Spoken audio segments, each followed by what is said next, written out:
Assalamualaikum warahmatullahi wabarakatuh. Alhamdulillah wa syukurillah wa la hawla wa la quwwata illa billah.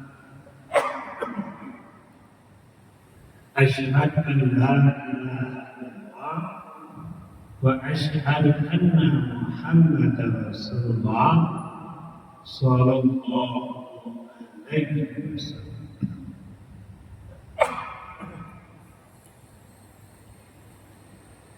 Bapak Ibu, saudara-saudari sidang Bani Zohor yang berbahagia. Puji syukur kita kehadirat Allah Subhanahu wa taala. Salawat dan salam kepada Nabi Muhammad Rasulullah sallallahu alaihi wasallam.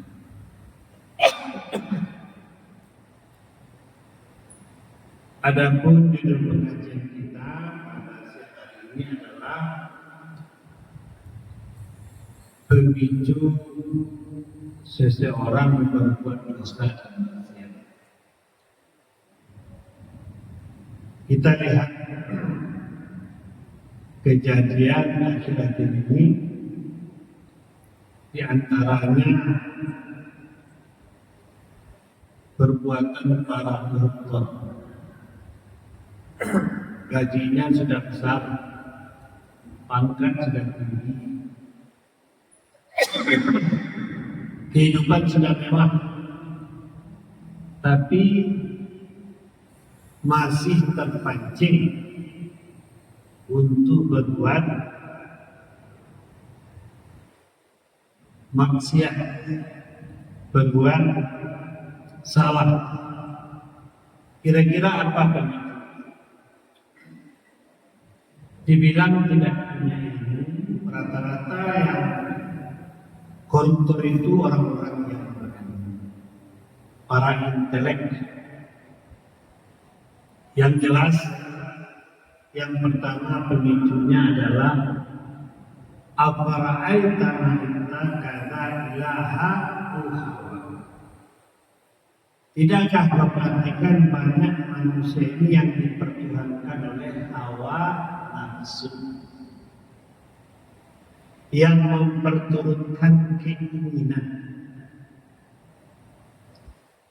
Kalau keinginan manusia ini, dia ingin lepas, dia ingin bebas, dia tidak ingin terima, sehingga lost control. Justru kadang-kala seseorang itu terpancing berbuat dosa dan maksiat sewaktu dia memiliki potensi. Innal insana la yatgha aw ra'a istaghna. Manusia itu muncul potensi negatifnya, berbuat yang tidak baik, berbuat melampaui batas, justru sewaktu dia memiliki power, memiliki kemampuan, seperti memiliki jabatan. Alhasil dia sering khianat dengan jabatan. Jadi makanya Allah menyuruh kita hidup sederhana. Kulu wasrabu innahu la yuhibbul muslimin. Makan dan minumlah dan jangan berlebihan. Makan dan minumlah dan jangan berlebihan. Jadi gambaran kehidupan itu makan dan minum. Yang akan dimakan ada tersedia, yang akan diminum ada tersedia. Bolehkah kita memakan banyak-banyak? Boleh. Bolehkah kita meminum banyak-banyak? Boleh. Tapi Allah menyuruh kita makan dan minumlah dan jangan berlebihan. Artinya apa? Melatih hidup sederhana, hidup sesuai dengan kebutuhan dan bukan keinginan.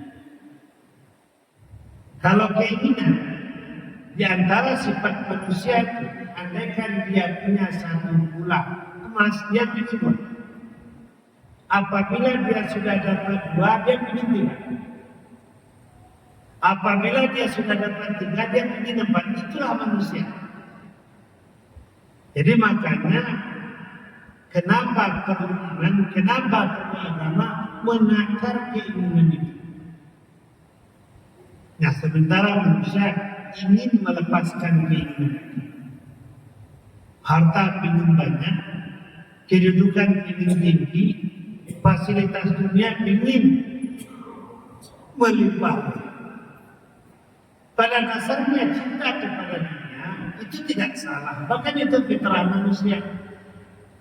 Zuina linnasi hubbu syahawati minan nisa wal banin wal qanatir muqantarah min az-zabil fiddah wal khayl musawwamah wal an'am wal harth dzalika mata'ul hayatid dunya wallahu indahu husnul ma'ab.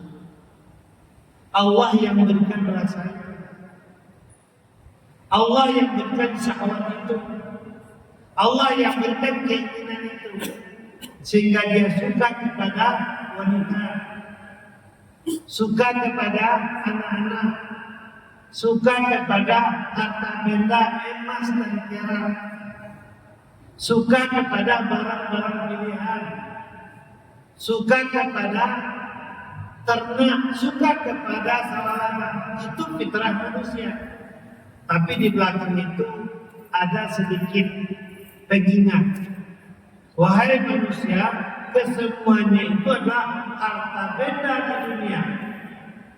Wallahu indahu husnul ma'ab. Dan di sisi Allah itu adalah tempat kembali yang terbaik. Artinya apa? Silahkan cintai dunia itu menurut fitrahnya, tapi jangan sampai berlebihan.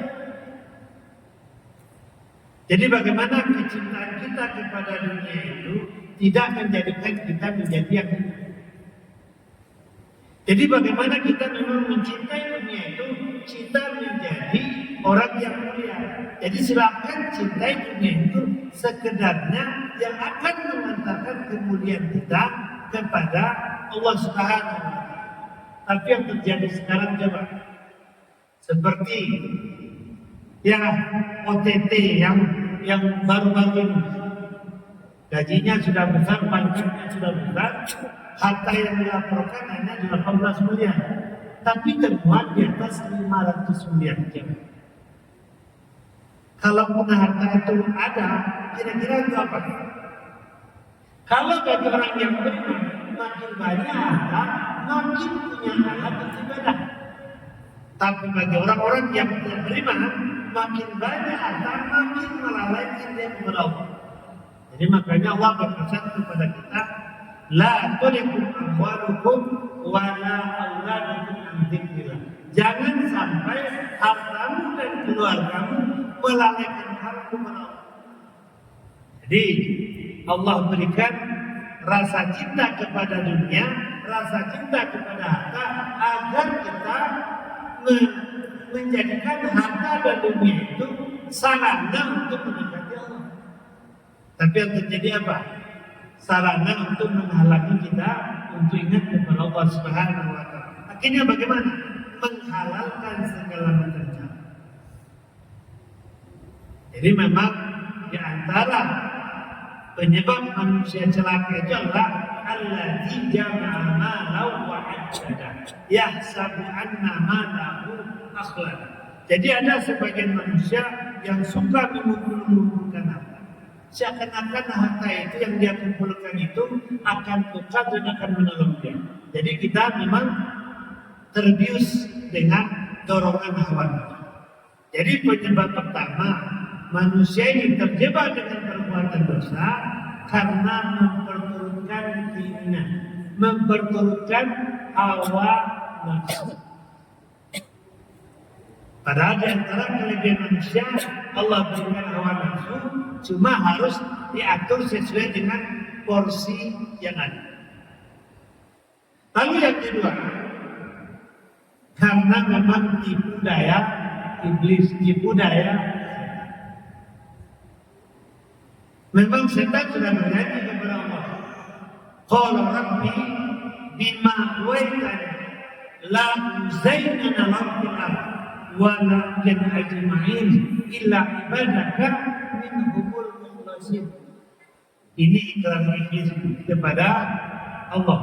Ya Allah, ya Tuhanku, Engkau telah jadikan kami ini makhluk yang sesat.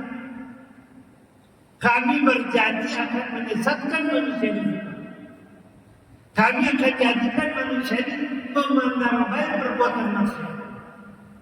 Illa ibadaka minhumul mukhlasin, kecuali hamba-hamba Engkau yang ikhlas. Kecuali hamba-hamba Engkau yang ikhlas, iblis tak berani. Jago aja. Tapi selama keikhlasan kita terganggu dalam beribadah, ketauhidan kita tidak baik dalam beribadah, dari depan, dari belakang, dari kiri, dan dari kanan dia akan menyerang. Bahkan dia masuk ke pembunuh darah kita. Bahkan dia membunuh di hati kita. Jadi makanya hati manusia ini hanya punya satu roda. Kalau dia sedang ingat kepada Allah, kalau dia istiqamah dengan kebenaran, istiqamah dengan keimanan, malaikat yang ada di hatinya. Tatanazzalu alaikum malaikat alla tasafu wa la tahzanu wa abshiru bil jannati allati kuntum tu'adun. Jadi orang-orang yang istiqamah itu Allah turunkan malaikat di hatinya.